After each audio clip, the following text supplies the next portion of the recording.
Amici di Mantova TV e Dilettanti Show, buonasera da Gianni Veronesi e da Nicola Antonietti. Abbiamo la battuta forte, tesa e la palla è dentro e subito gol con Super Mario Sciabi, 1-0 per il Porto dopo 40 secondi. Gianni, la partita inizia subito con i migliori auspici per il Porto, un gol così a freddo per un Canzo che ha affrontato una trasferta abbastanza lunga può risultare già decisivo nella partita, ancora molto presto, comunque un gol molto importante. Movimento di uomini in area, ecco il pallone al centro dell'area, il pareggio immediato di Losa. Al quarto minuto Losa ha portato in parità l'incontro. Dormita colossale, Gianni, della difesa del Porto, sul calcio d'angolo tutti fermi e c'è stato questo pareggio repentino, nessuno se l'aspettava.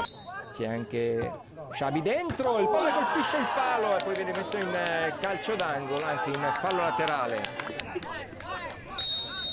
Stefanoni in area, punta Giazzi, ancora Stefanoni che filtra e va giù e calcio di rigore. Gianni, un contrasto che c'è stato, però sinceramente non mi sembrava così grave da poter giustificare un calcio di rigore. Parte il fischio dell'arbitro, la conclusione che spiazza il portiere del Porto e siamo 2-1.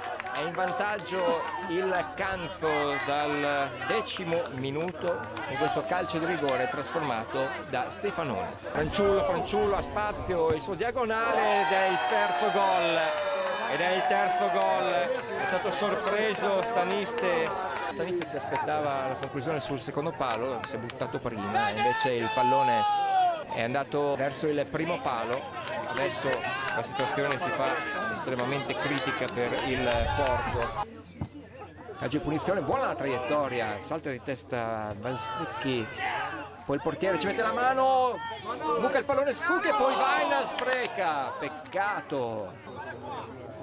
E colpisce l'incrocio dei pali, non c'è neanche fortuna, quel palo nel primo tempo, un altro palo nella ripresa, bel calcio di punizione ma sfortunato dei Palmieri e l'arbitro a questo punto dice che è finita e il Canzo ad approdare al quarto turno dei playoff regionali.